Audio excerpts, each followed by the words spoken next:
मैं जो खबर बताने जा रहा हूं उस खबर पर मुझे भी पहले भरोसा नहीं हुआ, और जब मैंने वो खबर तफसील से देखी और जब मैंने उसकी पड़ताल की तब मुझे लगा कि वो खबर आपको बतानी चाहिए।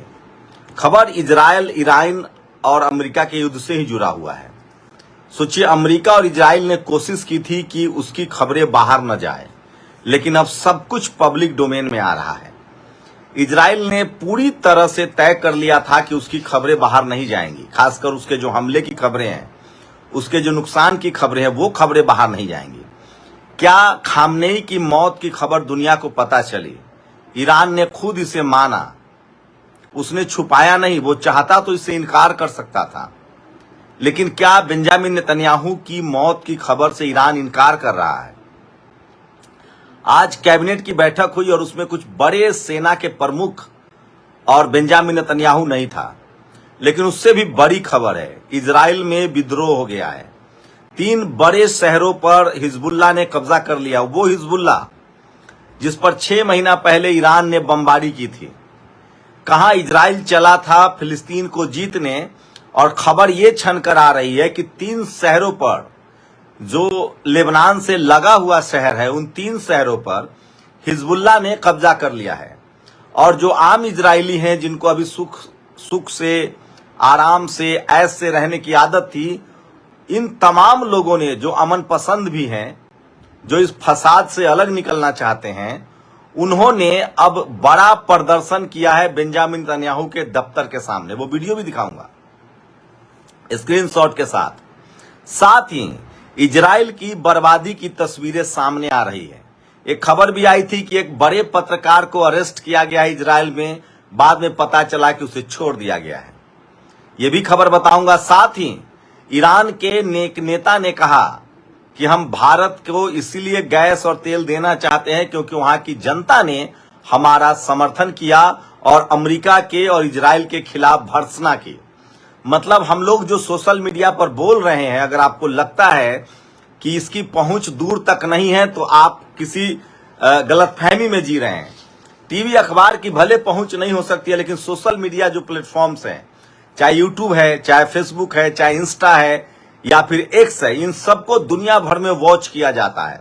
और जिस तरह से भारत के तरक्की पसंद लोगों ने, अमन पसंद लोगों ने मुट्ठी भर भक्तों को छोड़ दे, तो बाकी लोगों ने जिस तरह से इस युद्ध में इजराइल के खिलाफ और अमेरिका के खिलाफ ये बातें की, हम लोगों ने खबर छान छान कर आप तक पहुंचाया।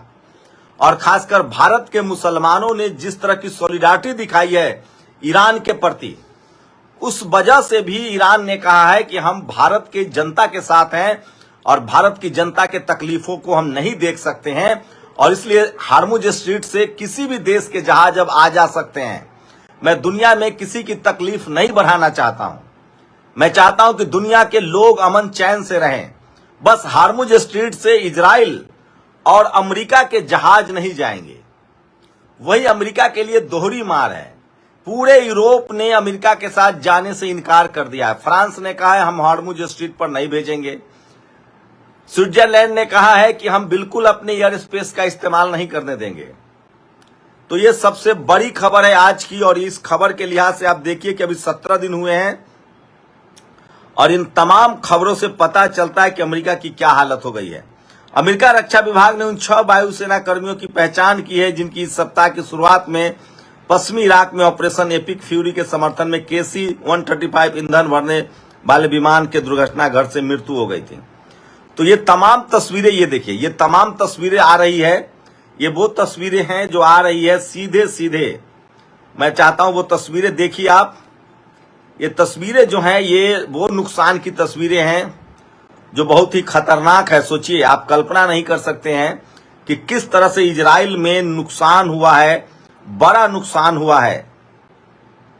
और अब इजराइल की तस्वीरें छान छान कर बाहर आ रही है। शुरुआत में इजराइल ने कोशिश की थी कि उसके नुकसान की तस्वीरें बाहर न जाए, मीडिया बैन था। वहीं सोचिए, ईरान के साथ ऐसा नहीं था। मीडिया पश्चिमी मीडिया, जैसे भारत की मीडिया के बारे में बताऊं, दलित, पिछड़े, किसान, आदिवासी, अल्पसंख्यकों की खबरें नहीं चलती है। जनरल कैटेगरी की खबरें चलती हैं, उनके हक अधिकार की खबर चलती है। जैसे यूजीसी को लीजिए, यूजीसी में जनरल कैटेगरी के विरोध प्रदर्शन दिखाए गए, लेकिन SC ST OBC किसान अल्पसंख्यकों का समर्थन नहीं दिखाया जा रहा है। उसी तरह से CNN, अल जजीरा, BBC, ये सब गोरे समाज का मीडिया है, पश्चिमी देशों का मीडिया था। भले अल जजीरा कतर से चलता है, लेकिन कंट्रोल कतर किसके कतर जो है वो किसका पिछलग्गू है? अमेरिका का। तो वो भी नहीं दिखाता था, लेकिन अब धीरे धीरे ही सही, चूंकि ईरान की खबरें वो दिखाते थे, ईरान में वहां मीडिया था, क्योंकि उसका काम था ईरान को मेंटली तोड़ना। लेकिन अब धीरे धीरे इजराइल तक खबरें पहुंच रही है, और ये सबसे बड़ी खबर है जो मैं आपको बता रहा हूं। और कुछ ही घंटे पहले ही IRGC ने दी है जान से मारने की धमकी। तेल अवीव के एक कैफे में पहुंचे इजराइल के PM नेतन्याहू। इस तरह की खबरें सामने आ रही है, अब मीडिया के सामने नेतन्याहू को लाया जा रहा है। तो ये सबसे बड़ी खबर है जो मैं आपको बता रहा हूं। और इजराइल की इतना बड़ा नुकसान कभी नहीं हुआ है। और रिपोर्टर, क्या भारत के लिए कुछ रियायत देंगे? ईरान प्रतिनिधि, हमने देखा है कि भारत के ज्यादातर लोगों ने हमारे लिए सहानुभूति दिखाई। उन्होंने अमेरिका के युद्ध की निंदा की और बच्चों पर हुए हमले के खिलाफ आवाज उठाई। हमने ईरान को बताया कि जिन भारतीयों ने हमारा समर्थन किया है उन्हें गैस की जरूरत है, इसलिए सरकार ने इसकी अनुमति दे दी है।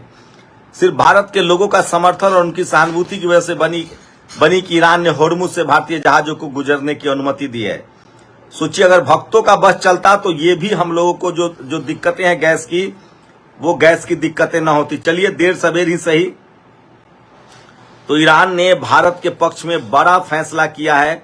और लगभग अब सभी देशों के जो शिप हैं, सिलेंडर जुबान पे आ रहा है। क्योंकि भारत में, मैं बाकी लोगों से रिक्वेस्ट कर रहा हूं कि आप सब्र रखिए, धैर्य रखिए। अगर आपके पास 1 महीने का सिलेंडर है तो चिंता करने की बात नहीं है। तो ये बड़ी खबर है जो मैं आपको बता रहा हूं, किस तरह से पूरे ईरान में खुशी की लहर है। और पूरे ईरान में लोगों को अब लगने लगा है कि उनकी जीत पक्की है, और इससे साफ हो रहा है। लेकिन इजराइल में बड़ी खबर बता रहा हूं, इजराइल के 3 शहरों पर लेबनानियों ने कब्जा किया है, हिजबुल्लाह ने कब्जा किया है, और वो लगातार बमबारी कर रहा है। और इसीलिए अब इजराइल को हिजबुल्लाह से लड़ना पड़ रहा है। ये सबसे बड़ी खबर बता रहा हूं, किसी भी कीमत पर ईरान इस युद्ध से पीछे हटता हुआ नहीं दिख रहा है। और युद्ध के 16वें दिन की घटना बता रहा हूं, किस तरह से इजराइल में अफरा तफरी का माहौल है। लोग, वहां के लोगों को शानो शौकत, ऐशो आराम की जिंदगी जीने की आदत है, और वो धीरे धीरे पीछे हट रहे हैं। युद्ध की त्रासदी ने उनको मजबूर कर दिया, और वहां विद्रोह हो गया है बेंजामिन नेतन्याहू के खिलाफ। उसके घर के सामने धरना प्रदर्शन चल रहे हैं। सबसे बड़ी खबर है, वहीं ईरान ने कहा है कि अगर बेंजामिन नेतन्याहू नहीं मारा गया है, अगर वो जिंदा है, तो मासूम बच्चों के हथियारों को हम ढूंढ कर मारेंगे, और तब तक युद्ध नहीं खत्म करेंगे जब तक वो मारा नहीं जाता है। नेटो ने बिल्कुल असहमति जताई है, हम अमेरिका के साथ नहीं लड़ने जाएंगे इजराइल के लिए। फ्रांस हो, स्विट्जरलैंड हो, इटली पहले ही कह चुका है। खाड़ी देशों ने, जो अमेरिका की कोशिश थी कि खाड़ी देश ईरान पर हमला करेंगे, वो संभव नहीं है। अब खाड़ी देशों ने अब तक कोई हमला नहीं किया है, जबकि ईरान लगातार खाड़ी देशों में अमेरिकी सैनिक अड्डों को हम निशाना बना रहा है। लेकिन सबसे बड़ी खबर है, आपको बता रहा हूं कि किस तरह से इजराइल में विद्रोह हो गया है। इजराइल के लोगों का सब्र का बांध टूट गया है, और इस युद्ध के लिए लोग बेंजामिन नेतन्याहू को दोषी ठहरा रहे हैं। विद्रोह हो गया है, लोग आपस में लड़ रहे हैं, बेंजामिन नेतन्याहू के खिलाफ सड़कों पर उतर रहे हैं। लेबनान उनके लिए बड़ी चुनौती बन गया है। तो उल्टा मामला पड़ रहा है। कहां कोशिश थी कि ईरान पर कब्जा कर लेंगे, लेबनान पर कब्जा करेंगे, यमन पर कब्जा करेंगे, और अब मामला उल्टा हो गया। इजराइल अपने ही लोगों से घिर गया है। देश में गृह युद्ध जैसे हालात हैं, लोग नाराज हैं, बेबस हैं, लाचार हैं, और वो बंकर में रहते रहते परेशान हो गए हैं। ये सबसे बड़ी खबर आज की बता रहा हूं। वही बेंजामिन नेतन्याहू को लेकर ईरान ने कहा है कि उस मासूम के हत्यारे को, अगर वो मर गया है तो ठीक है, नहीं मरा है तो ढूंढ कर मारेंगे। धीरे धीरे इजराइल मीडिया पहुंचने लगी है, दुनिया की मीडिया को, पश्चिमी मीडिया को लग गया है। मैं आपको बता दूं कि अल जजीरा भी दबाव में है, कतर से चलता है, अमेरिका के दबाव में है। और धीरे धीरे ही सही CNN ने स्टैंड लेना शुरू कर दिया। पहले ईरान की खबरें आती थी, इजराइल की खबरें नहीं आती थी, अमेरिकी नुकसान की खबरें नहीं आती थी, लेकिन अब धीरे धीरे खबरें आने लगी है। और होर्मुज स्ट्रीट को लेकर अब ईरान ने साफ कर दिया है कि सिर्फ और सिर्फ अमेरिका और इजराइल के जहाजों को आने की अनुमति नहीं है, या जो उनके मदद पहुंचाएगा उसकी अनुमति नहीं है, और ये युद्ध लंबा चलेगा। चीन ने फिलहाल पेट्रोल, डीजल और जहाज में होने वाले इस्तेमाल ईंधन के निर्यात पर रोक लगा दी है। इसका मतलब है कि युद्ध लंबा चल सकता है। तो ये बड़ी खबर बता रहा हूं, आईडीएफ के सोर्स बता रहे हैं कि युद्ध लंबा चल सकता है, लेकिन होर्मुज स्ट्रीट पर कब्जे की लड़ाई तेज हो गई है और फिलहाल अमेरिका को अपने दम पर लड़ना पड़ेगा, जो संभव नहीं दिखता है। होर्मुज स्ट्रीट वो पॉइंट है जहां से आप ईरान को नहीं हरा सकते हैं। वो छोटा सा जगह जहां ईरान के माइंस है, पानी में जो उसके मिसाइल वाले माइंस है वो हैं, सटीक निशाना वो लगाते हैं और कई सारे बड़े शिप को वो अब तक उड़ा चुके हैं। ईरान ने दुनिया की सहानुभूति भी अपने तरफ बटोरी और उन्होंने कहा है कि हम दुनिया में तेल और गैस की किल्लत नहीं कम होने देंगे। दरअसल ट्रंप की कोशिश थी कि दुनिया में जब तेल और गैस की किल्लत होगी तो दुनिया उस पर नाराज होगा, साथ ही हम महंगे दाम पर, अमेरिका हमेशा बिजनेस देखता है। अब ईरान ने कहा है कि मेरा कोई इरादा नहीं है तेल और गैस को महंगा करने का और दुनिया की अर्थव्यवस्था को चौपट करने का, और इसके बाद ईरान के प्रति और सिंपैथी बढ़ी है और पूरी दुनिया के देशों ने अमेरिका और इजराइल के पक्ष में लड़ने से मना कर दिया है। खासकर खाड़ी देशों ने इंतजार कर रहे हैं, लेकिन ठीक इसके उलट इजराइल में विद्रोह हो गया है। इजराइल में बेंजामिन नेतन्याहू के खिलाफ प्रदर्शन हो रहे हैं, उसके घर पर प्रदर्शन हो रहे हैं, गृहयुद्ध जैसा माहौल है। और तेल अवीव में खासकर राजधानी में, क्योंकि इजराइल के लोगों को आदत नहीं है इस तरह के लंबे युद्ध की, वही ईरान के लोग जश्न मना रहे हैं। उनको अपनी आजादी का जश्न दिख रहा है, फिलिस्तीन की आजादी का जश्न दिख रहा है। तो देर सवेर ही से इस युद्ध का तो अंत होगा, लेकिन ईरान को जो नुकसान हुआ है उसकी भी भरपाई मुश्किल होगी। लेकिन ये बात साफ है कि अमेरिका की बादशाहत खत्म हो गई है। खुद भारतीय विदेश मंत्री रविशंकर ने एक दिन पार्लियामेंट में कहा कि जिनको गुमान था सुपर पावर होने का, उनका गुमान टूट गया है। और ईरान के बड़े राजनयिक ने कहा है कि हम भारत को इसलिए तेल और गैस दे रहे हैं क्योंकि भारत के खासकर मुसलमानों ने और तरक्की पसंद लोगों ने, मुट्ठी भर भक्तों अंधभक्तों को छोड़ दीजिए, जो इजराइल के हत्यारे बेंजामिन नेतन्याहू और ट्रंप की आरती उतार रहे थे, बाकी लोग पूरी तरह से ईरान के साथ थे।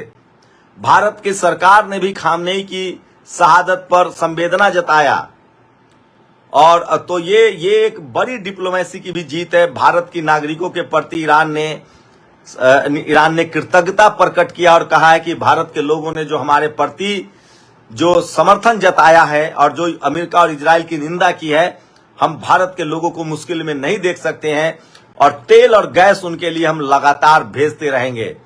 साथ ही होर्मुज स्ट्रीट से ईरान और अमेरिका के जहाज नहीं जाएंगे, बाकी जहाज जाएंगे। इसका मतलब है कि अमेरिका और इजराइल की कमर टूट जाएगी, उनके पास अब तेल का भी अकाल पड़ जाएगा। तो डोनाल्ड ट्रंप पर चौतरफा मार पड़ने वाला है। अमेरिका में भी विद्रोह हो जाएगा जब तेल नहीं पहुंचेगा, क्योंकि जो वेनेजुएला का तेल है वो रिफाइन नहीं कर सकते हैं। वो अभी मुकेश अंबानी ने एक रिफाइनरी वहां प्लांट लगाने के लिए $300 बिलियन का निवेश किया है, लेकिन वो रिफाइनरी भी तभी काम करेगा, वेनेजुएला का तेल तभी रिफाइन होता है जब उसमें खाड़ी का तेल मिक्स किया जाए। तो खाड़ी देशों से तेल बिल्कुल संभव नहीं है कि अमेरिका तक पहुंचे। इजराइल के पास तेल नहीं होगा, चाहे वो फाइटर प्लेन में इस्तेमाल करना हो, और ये युद्ध 1 महीना भी चला तो अमेरिका की कमर टूट जाएगी और नतीजा उसे फिर वही रुख अपनाना पड़ सकता है जो मानवीय त्रासदी होगी। परमाणु बम छोड़ दे, वो यही कर सकता है, इससे ज्यादा कुछ नहीं कर सकता है। लेकिन दुनिया की नजरों में अमेरिका एक्सपोज हो गया है। इजराइल पर तो कब्जा होगा, इजराइल तो नक्शे से गायब होगा, क्योंकि यमन के लड़ाके हूती, लेबनान के लड़ाके हिजबुल्ला दोनों तरफ से लड़ रहे हैं। वही हमास को मौका मिल गया है, और अब इजराइल अपने सेना को फिलिस्तीन से जैसे ही हटाएगा, हमास भी उस पर हमला करेगा। तो बेंजामिन नेतन्याहू और इजराइल का तो पूरा का पूरा इंतजाम हो गया है कि अब वो नक्शे से गायब होगा, फिलिस्तीन आजाद होगा। लेकिन अमेरिका की भी आर्थिक कमर टूटने जा रही है, क्योंकि तेल जो है वो खाड़ी देशों के अब कब्जे में है। खाड़ी देशों में उसके सारे तेल सेंटर्स को, रिफाइनरी को लगभग उड़ा दिया गया है, सैनिक अड्डों को तबाह किया गया है, और खाड़ी देश चाहते हैं कि अब हम तेल जो है वो बेचे अपनी मुद्रा में। चाहे वो दिरहम में बेचे, हम डॉलर में नहीं बेचेंगे। तो अमेरिका को इस युद्ध में इतना बड़ा झटका लगेगा कि उसकी सारी बादशाहत खत्म हो जाएगी और अमेरिका 100 साल पीछे चला जाएगा। उसके हथियारों की बिक्री खत्म हो जाएगी, क्योंकि लोगों को अब सस्ता हथियार रूस से मिल सकता है, ईरान से मिल सकता है, ड्रोन और मिसाइल। तो कोई महंगा हथियार अमेरिका से क्यों खरीदने जाएगा। इस तरह से ईरान और अमेरिका के युद्ध में अमेरिका की बादशाहत पूरी तरह से खत्म हो गई है, ये तो तय है। आप लोग अपनी प्रतिक्रिया जरूर दीजिए। बहुत बहुत शुक्रिया। नेशनल दस्तक की आपसे गुजारिश है कि अगर इसको बचाना चाहते हैं तो नेशनल दस्तक को सब्सक्राइब करने के लिए रेड कलर के सब्सक्राइब बटन को दबाएं, फिर बेल आइकन की घंटी दबाएं। नेशनल दस्तक को बचाने के लिए बहुत जरूरी है कि हर खबर को शेयर करें, लाइक करें, कमेंट जरूर करें।